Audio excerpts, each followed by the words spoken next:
भगवन्त इन्द्र महिता सेदाशसीदे स्थिता आचार्या जिन शासनो नतिकरा पूजा ध्यायका श्री सिद्धान्त सुपाठका मुनिवरा रत्नत्रया राधिका पञ्चैते परमेष्ठिनं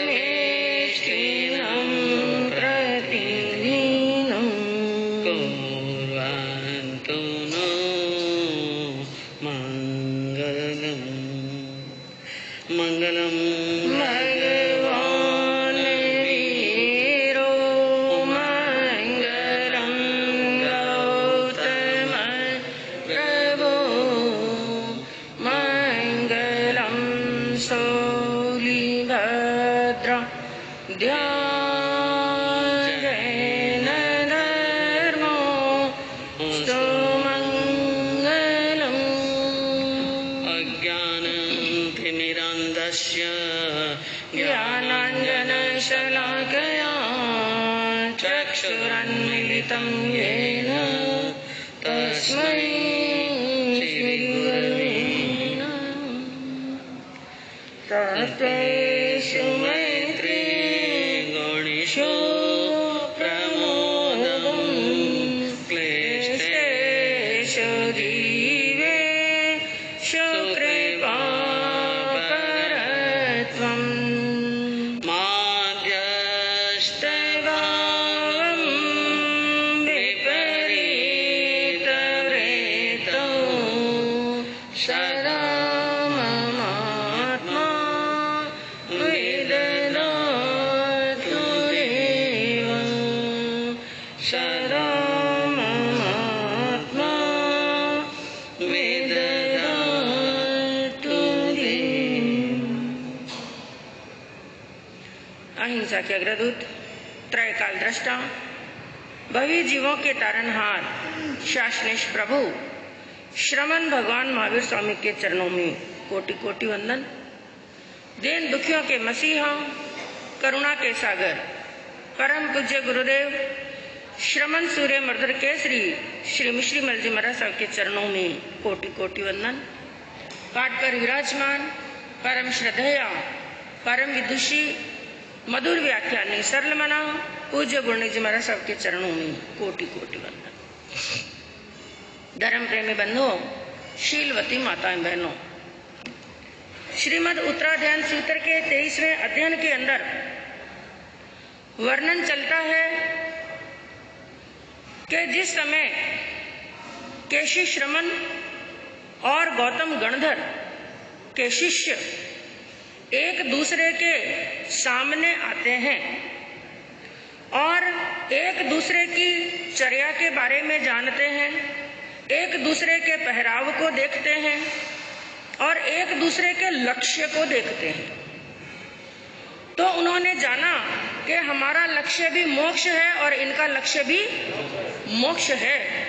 ये भी उन्हीं तीर्थंकर भगवान को मानते हैं और हम भी उन्हीं तीर्थंकर भगवान के उपासक हैं। इनका भी नमस्कार महामंत्र है और हमारा भी नमस्कार महामंत्र है। फिर इनके 4 महाव्रत क्यों और हमारे 5 महाव्रत क्यों? और इनके वस्त्र रंग बिरंगे क्यों और हमारे वस्त्र सफेद क्यों? जब लक्ष्य एक है, हमारी मंजिल एक है, फिर ये रास्तों के अंदर भिन्नता क्यों? तो इनका समाधान करने के लिए, अपने अपने शिष्यों का समाधान करने के लिए केशी श्रमण और प्रभु गौतम गणधर अपने शिष्यों के साथ में लेकर के केशी श्रमण के पास में जाते हैं और वहां पर आपस के अंदर संवाद चलता है। कई समस्याओं का समाधान होता है, कई जिज्ञासाओं का समाधान होता है। उन जिज्ञासाओं के अंदर एक प्रश्न पूछा केशी श्रमण ने गणधर गौतम के सामने। उन्होंने कहा, वन, यह मन, मनुष्य का जो मन है बड़ा साहसिक है, बड़ा भयंकर है, एक दुष्ट घोड़े के समान है, दुष्ट अश्व के समान है, जिसको वश में करना बड़ा ही कठिन कार्य है, जो चारों तरफ दौड़ता रहता है। एक दिशा से इसको रोकते हैं तो दूसरी दिशा में भागता है, और दूसरी दिशा से रोकते हैं तो तीसरी दिशा में भागता रहता है। यह मन बड़ा ही चंचल है। आप मुझे ये बताएं, आपने इस मन रूपी दुष्ट और ऐसे अव्यवस्थित घोड़े को आपने किस प्रकार से वश में कर रखा है? ये प्रश्न किसने पूछा? केशी कुमार श्रमण ने गौतम स्वामी से। तो गौतम स्वामी ने उनकी जिज्ञासा का समाधान करते हुए कहा कि हे केशी श्रमण, मनो साहसियो भीमो दुष्टसो परिधावई तम समम निगिन्नामी धम्म सिखाए कंथगम। आपने जो बात कही 16 आना सत्य, बिल्कुल सत्य बात कही। यह मन सच में बड़ा ही साहसिक है, यह मन बड़ा ही भयंकर है, यह मन एक दुष्ट अश्व के समान है, और यह एक क्षण भी रुके बिना चारों दिशाओं के अंदर दौड़ता रहता है और भागता रहता है। लेकिन मैंने इसे सम्यक प्रकार से वश में कर रखा है। और वो सम्यक प्रकार कौन? कि मैंने इसको धर्म की शिक्षा दी। किसकी शिक्षा दी है? मैंने धर्म की शिक्षा दी है। और धर्म की शिक्षा कहते हैं कि उच्च जाति का, उत्तम जाति का एक घोड़ा होता है। एक बार पहले भी आपके सामने एक प्रसंग चला था उत्तराध्ययन सूत्र के माध्यम से इन मन के बारे में भी, कि जैसे एक घोड़ा है जो शिक्षा प्राप्त किया हुआ है, सवार के द्वारा उसने क्या की है? शिक्षा प्राप्त की है। सभी अश्व के जो एक प्रकार से कलाएं होनी चाहिए, सभी कलाओं को वो सीख चुका है। अपने सवार से उसने शिक्षा प्राप्त कर रखी है। और दूसरा, अपने शरीर के ऊपर कवच धारण कर रखा है। जिसने शिक्षा प्राप्त कर रखी है, कवच धारण कर रखा है, वो अश्व कभी शत्रुओं से परास्त होने वाला। तो उसी प्रकार मैंने इस मन रूपी अश्व को शिक्षा दे रखी है। और वो शिक्षा कौन सी है? धर्म की। मैंने धर्म की शिक्षा देकर के इस मन को स्थिर कर लिया है और मन को अडोल कर लिया है। और ऐसा ही प्रश्न पूछा गीता के अंदर अर्जुन ने।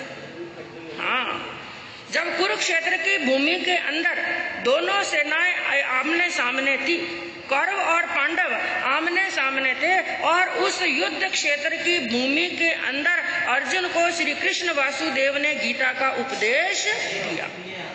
तो उस समय अर्जुन ने एक प्रश्न पूछा श्री कृष्ण वासुदेव के सामने कि चंचलम ही मनः कृष्ण प्रमादी बलवद दृढ़म तस्याम निग्रह मन्य वायोरिव सुदुष्करम। उन्होंने कहा, हे कृष्ण वासुदेव, यह मन बड़ा चंचल है।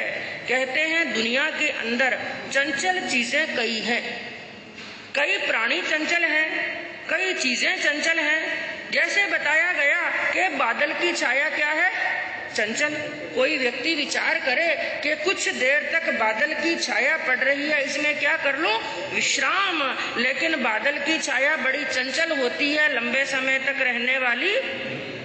तो बादल की छाया चंचल है, और मनुष्य का जीवन क्या है? चंचल है। और पानी का बुलबुला भी चंचल है। और पानी के अंदर रहने वाली मछली का स्वभाव भी क्या है? चंचल है। आपने पानी के अंदर तैरती हुई मछली को देखा हो तो वो क्या देखते हैं? एक क्षण के लिए भी मछली रुकने वाली, वो चलती रहती है, चलती रहती है। तो मछली का स्वभाव भी चंचल है। और बंदर का स्वभाव भी क्या है? बंदर का स्वभाव भी चंचल है। और लक्ष्मी भी क्या है? चंचल है। तो संसार के अंदर एक नहीं, कई चीजें चंचल हैं, लेकिन सबसे ज्यादा चंचल क्या है? मन चंचल है। एक क्षण के अंदर, मैं कहूं मनुष्य को तो एक स्थान से दूसरे स्थान पर जाना है तो क्या लगता है? समय। और ज्यादा तेज गति से जाना हो, नहीं तो कोई बस में जाएगा, कोई ट्रेन में जाएगा, कोई पैदल जाएगा, कोई स्कूटर में जाएगा। और यदि शीघ्र अति शीघ्र पहुंचना हो तो किस में जाएंगे आप? प्लेन में जाएंगे। लेकिन प्लेन में भी यहाँ से आप मारवाड़ जाएं और मान लो अभी प्लेन में बैठे और जयपुर उतरना है तो कितने घंटे लगेंगे? 3-4 घंटे पक्का। प्लेन में बैठने के बाद में भी घंटे कितने लगेंगे? 3-4 घंटे, मान लो 2.5 घंटे लगेंगे। लेकिन मन के द्वारा हमें राजस्थान की यात्रा करनी है तो कितना समय लगेगा? 2.5 सेकंड भी लगने वाले, एक क्षण के अंदर। और केवल राजस्थान की नहीं, ऑल इंडिया का भ्रमण करके आ जाएगा। और केवल ऑल इंडिया का नहीं, पूरे संसार का भ्रमण करके आ जाएगा। पूरे संसार का ही नहीं, 3 लोक का भ्रमण करके भी आ जाएगा। इतनी ताकत है, एक क्षण के अंदर लोक और अलोक का भी भ्रमण करके आ जाएगा। मोक्ष और नारकी का भ्रमण करके भी आ जाएगा। इसलिए अर्जुन ने एक प्रश्न पूछा, हे कृष्ण वासुदेव, यह मन बड़ा चंचल है, यह मन बड़ा बलवान है, इसको वश में करना उस प्रकार कठिन है जैसे एक कपड़े की थैली में हवा भरना। किसमें हवा भरनी है? कपड़े की थैली में। कोई प्लास्टिक की थैली हो, जैसे एक गुब्बारा है, गुब्बारे में हवा भरनी क्या होती है? आसान। और उससे ज्यादा कठिन एक प्लास्टिक की थैली है, उसमें भी संभव हो सकती है, लेकिन क्या है? मुश्किल। और कोई कहे एक कपड़े की थैली है, और कपड़े की थैली में क्या भरनी है? हवा। वो मुश्किल ही नहीं, असंभव काम है। तो क्या कहा, जैसे एक कपड़े की थैली में हवा भरना जितना मुश्किल होता है, उतना ही मुश्किल है हमारे मन को वश में करना। लेकिन इसका भी समाधान दिया श्री कृष्ण ने। मन को वश में करना कठिन जरूर है, मुश्किल कार्य जरूर है, दुष्कर कार्य जरूर है, लेकिन असंभव नहीं। तो उसका उत्तर श्री कृष्ण वासुदेव ने क्या कहा कि असंचयम महाबाहो मनो दुर्निग्रह चलम अभ्यासेन तु कौन्तेय वैराग्येन च गुह्यते। हे विशाल भुजाओं वाले अर्जुन, हे कुंती पुत्र अर्जुन, हे पार्थ, तुमने जो बात कही 16 आना सत्य। वास्तव में सच्चाई में इस मन को वश में करना उतना ही कठिन है जितना कपड़े की थैली के अंदर हवा भरना। लेकिन फिर भी 2 रास्ते बताए, 2 मार्गों के द्वारा इस मन को वश में किया जा सकता है। और 2 रास्ते कौन से बताए? सबसे पहले कहा अभ्यासेन, अभ्यास करते करते, प्रैक्टिस करते करते, कोशिश करते करते। इसलिए कहते हैं कि करत करत अभ्यास के जड़मति होत सुजान। अरे कोशिश करते करते तो मूर्ख से मूर्ख भी एक ना एक दिन विद्वान बन जाता है। कोशिश करते करते और रस्सी घिसते घिसते शिल पर भी निशान पड़ जाते हैं। कुएं की मुंडेर पर कभी आपने देखा हो, वहां पर रस्सी घिसती रहती है पानी खींचने के लिए। हाँ, जबकि रस्सी मजबूत है कि या उस कुएं की मुंडेर मजबूत है? मुंडेर मजबूत है, लेकिन फिर भी जब रोज रस्सी घिसती रहती है, घिसते घिसते घिसते एक दिन वो आता है कि कुएं की मुंडेर पर भी क्या पड़ जाते हैं? निशान पड़ जाते हैं। इसी प्रकार कहा अभ्यासेन तु कौन्तेय, हे कुंती पुत्र अर्जुन, अभ्यास करते करते, कोशिश करते करते, प्रैक्टिस करते करते मन को क्या किया जा सकता है? वश में। और दूसरी बात क्या कही? वैराग्येन, वैराग्य से। मन को किसमें लगाओ? वैराग्य। बार बार जब भी मन मोह में दौड़े, जब भी मन राग में दौड़े, तो इसको एक झटका देते रहो। कौन सा झटका देते रहो? इस मन को कहो कि संसार के अंदर तुम्हारा कुछ भी नहीं है, ये तन तुम्हारा नहीं है, ये धन तुम्हारा नहीं है, ये संसार के अंदर कोई रिश्ता तुम्हारा नहीं है। क्योंकि हमारा तन तो बाद में दौड़ता है, किसी भी चीज के आकर्षण के अंदर हमारा तन तो बाद में दौड़ता है, पहले क्या दौड़ता है? मन। और ज्ञानियों ने तो यहाँ तक कहा कि पूरे ब्रह्मांड की, पूरे 3 लोक की, पूरे ब्रह्मांड का सबसे शक्तिशाली तत्व यदि कोई है, सबसे बलवान तत्व यदि कोई है, तो वो तत्व क्या है? मन। सबसे शक्तिशाली तत्व कौन है? मन। क्योंकि बंधुओं, मन के अंदर वो ताकत होती है, मन चाहे तो हमें स्वर्ग की यात्रा भी करा सकता है, और मन चाहे तो हमें नरक की यात्रा भी करा सकता है। और मन के द्वारा हम चाहें तो अपने संबंधों में खटास भी घोल सकते हैं और मन के द्वारा चाहें तो संबंधों के अंदर मिठास भी घोल सकते हैं। और यह मन हमारे मुस्कुराने का कारण भी बन सकता है। मन यदि चाहे तो यह हमारे मुस्कुराने का कारण भी बन सकता है और मन यदि चाहे तो हमें रुलाने का कारण भी बन सकता है। क्योंकि जीवन के अंदर ऊंची नीची परिस्थितियां तो सबके आती हैं। ऐसा कौन सा इंसान होगा कि जिसके जीवन के अंदर ऊंची नीची परिस्थिति नहीं आई? सबके जीवन में ऊंची नीची परिस्थितियां आती हैं, लेकिन क्या कहा, परिस्थितियों को बदलना हमारे वश में नहीं। जैसे कर्म किए हैं वैसा फल तो भुगतना पड़ेगा। परिस्थितियों को बदलना हमारे हाथ में नहीं है, लेकिन यदि परिस्थितियों के वैसे ही हमने अपना मन बना लिया। ज्यादातर मनुष्य का स्वभाव क्या होता है, जैसी परिस्थिति होती है ना वैसे ही अनुकूल हमारा मन ढल जाता है। थोड़ा सा संकट आया, थोड़ा सा दुख आया और हम रोने लग जाते हैं। किस कारण से? हमारा मन उस परिस्थिति के साथ में जुड़ जाता है। तो लेकिन ज्ञानी क्या कहते हैं, परिस्थितियों को बदलना हमारे हाथ में नहीं है, लेकिन आई हुई विपरीत परिस्थितियों के अंदर भी मन स्थिति को बदलना हमारे हाथ में। एक स्थिति वो होती है कि एक जैसी स्थिति दो व्यक्तियों के जीवन में आई, ज्ञानी के जीवन में भी आई और अज्ञानी के जीवन में भी आई। ये दुख है, ये कष्ट है, संत के जीवन में भी आते हैं और संसारी के जीवन में भी आते हैं। एक योगी के जीवन में भी आते हैं और भोगी के जीवन में भी आते हैं। और यदि एक बात मैं ये कह दूं ना कि ज्यादा संकट एक धर्मात्मा के जीवन में आते हैं, ये बात सत्य है कि नहीं? कोई अतिशयोक्ति नहीं, ये बात सत्य है और आजकल देखने में यही आता है। और कई लोग क्या कहते हैं, इसलिए हमारा तो धर्म से मन उठ गया। हाँ, कुछ लोग ये कह देते हैं कि जो करे धर्म उसके फूटे कर्म और जो करे पाप सो खाए ढाप। कई बार ऐसा देखने में भी आता है। जो व्यक्ति धर्म करता है, सबका हित करने की कोशिश करता है, हर रोज सामायिक करता है, साधु संतों के वहां पर जाता है, खूब दान भी अपने यथाशक्ति दान भी करता है, पुण्य भी करता है, लेकिन फिर भी कदम कदम पर लोग उसके पांव के नीचे कांटे बिछाने का काम करते हैं। एक व्यक्ति वो है सातों कुव्यसनों का सेवन करता है, सातों कुव्यसनों का सेवन करता है, ज्ञान नाम की चीज नहीं, धर्म नाम की चीज नहीं, साधु संतों के सामने जाता है तो भी तन करके जाता है और मुंह में पान दबा करके जाता है, क्योंकि विनय नहीं है।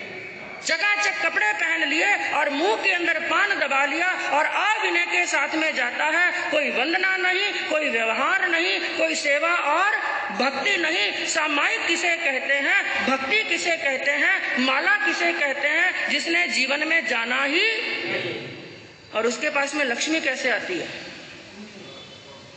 हाँ, 100 नहीं 1000 द्वारों से आती है, 1000 द्वारों से उसके पास में लक्ष्मी आती है। लेकिन एक बात याद रखना, लक्ष्मी आ रही है, हमें ये तो दिखाई दे रहा है कि वो सातों कुव्यसनों का सेवन कर रहा है, नीच से नीच कार्य कर रहा है और फिर भी क्या कर रहा है? मजा।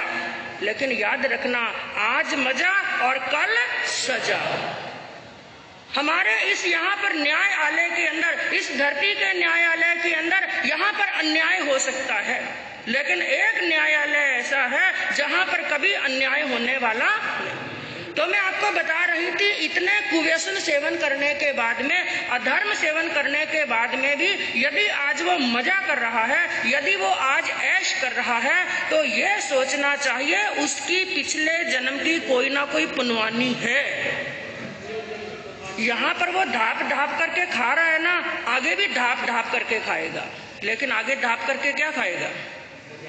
हाँ, वहां पर जो देवता बताए ना, परमाधामी देवता, उनसे ढाप ढाप करके जूते खाएगा, ढाप ढाप करके मार खाएगा और उतनी बार शरीर का छेदन और भेदन होगा। और धर्म करने वाले के लिए कहते हैं कि जो करे धर्म उसके फूटे कर्म। बिल्कुल सत्य है, सत्य बात है। मैं कहूं, हम धर्म करते किस लिए हैं? किसके लिए करते हैं?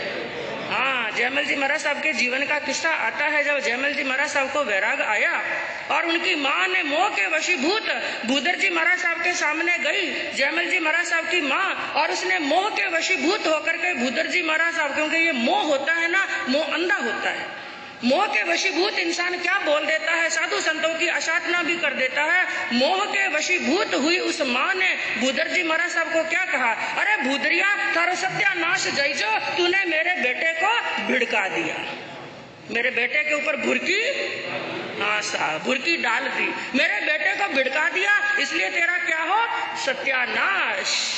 लेकिन भूदर जी महाराज साहब जान रहे थे ये कौन बोल रही है, माँ का मोह बोल रहा है, माँ की ममता बोल रही है, इसलिए उनको गुस्सा नहीं आया, गुस्सा नहीं आया, बल्कि मुस्कुराने लगे। और मुस्कुराते कुराते उन्होंने क्या कहा, माँ तुमने मुझे आशीर्वाद तो दिया, लेकिन आशीर्वाद देने में थोड़ी कंजूसी कर दी।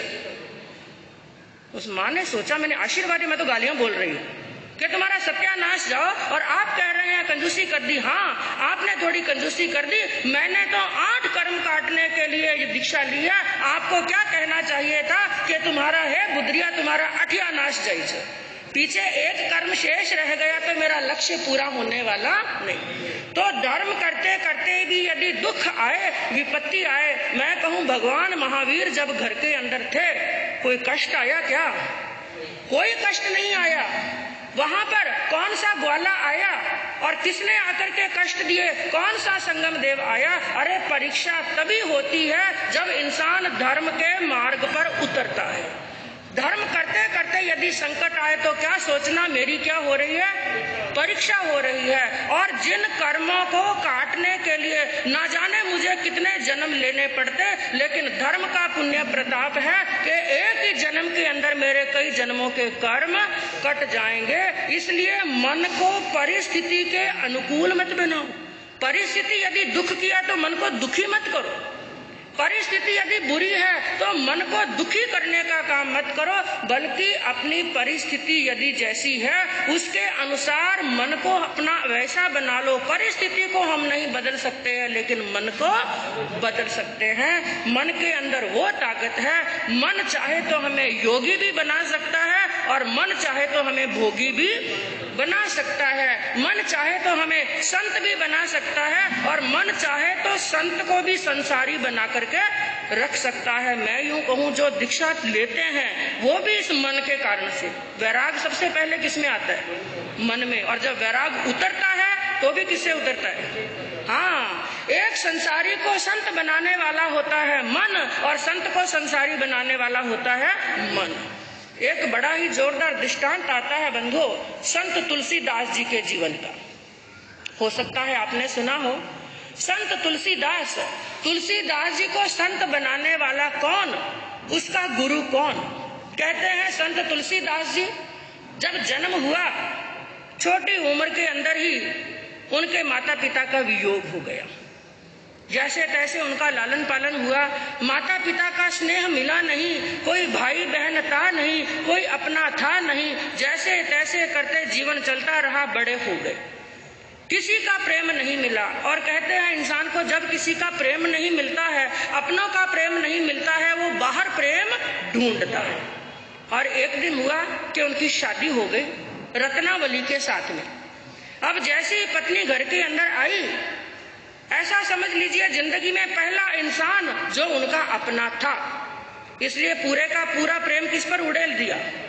अपनी पत्नी के ऊपर, रत्नावली के ऊपर। उनको पूरा दिन पूरी रात आंखों के सामने अपनी पत्नी चाहिए, एक मिनट भी ऐसा नहीं निकलता अपनी पत्नी से वो दूर नहीं रह सकते थे। एक बार का प्रसंग हुआ, तुलसीदास जी बाहर कहीं गए हुए थे और बीच में 2-3 बार रत्नावली के पियर से समाचार आए कि पियर में उनको बुला रहे हैं, भाई लेने के लिए आएगा, भाई लेने के लिए आएगा। लेकिन हर बार तुलसीदास जी कोई ना कोई बहाना बना देते, आखिर रत्नावली को नहीं भेजा। लेकिन एक बार क्या हुआ, तुलसीदास जी वहां पर थे नहीं, रत्नावली का भाई लेने के लिए आया और रत्नावली ने क्या सोचा, तुलसीदास जी आ गए तो मुझे जाने देने वाले नहीं, इसलिए उसने जाने की तैयारी करी और एक लेटर लिख के रख दिया कि मैं पियर जा रही हूँ कुछ दिन के लिए, मेरे भाई साहब मुझे लेने के लिए आए। वो लेटर दिखे जैसे सामने रख दिया, रख करके रत्नावली तो अपने भाई के साथ में पियर चली गई। और तुलसीदास जी आए घर पर और उन्होंने देखा रत्नावली रत्नावली आवाज लगाई, लेकिन रत्नावली की आवाज नहीं।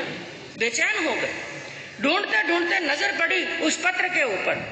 पत्र देखा, पत्र पढ़ा, जैसे खाना पीना भी भूल गए, बेचैन हो गए।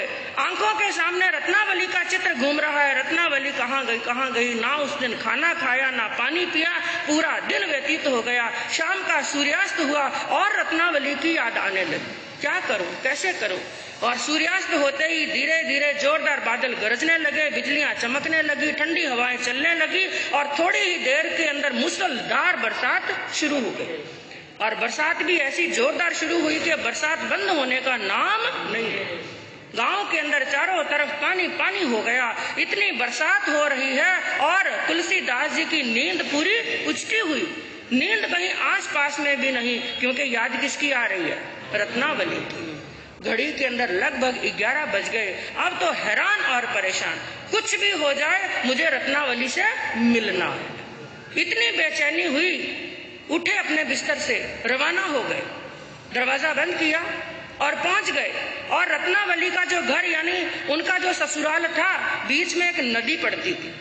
अब नदी पार करनी, और बरसात के कारण से नदी भी बड़े जोर से चल रही थी।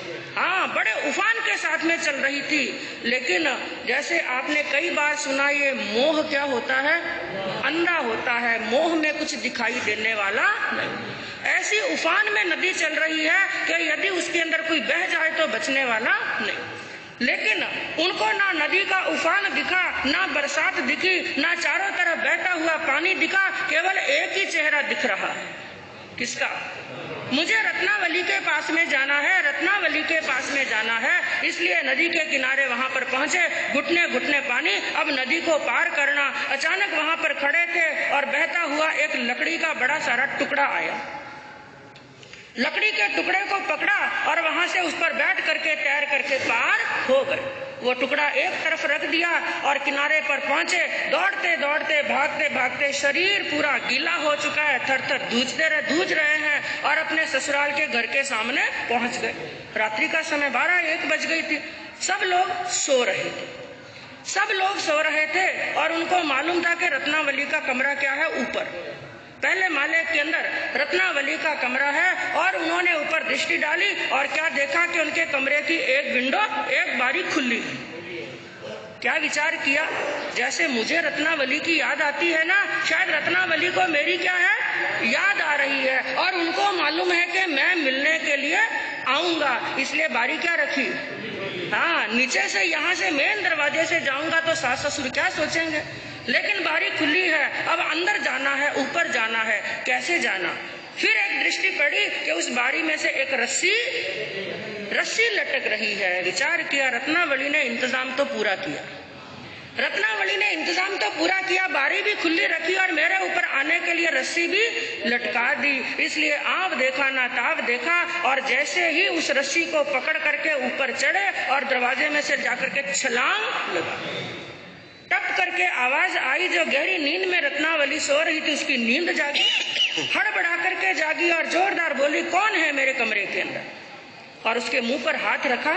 चिल्लाओ मत, आवाज मत करो, मैं आया हूँ तुम्हें मिलने के लिए। मुझे मालूम है तुम भी मेरा इंतजार कर रही थी। रत्नावली ने कहा, आए जो तो ठीक, अरे पतिदेव, आधी रात का समय है और आए तो कहाँ से आए?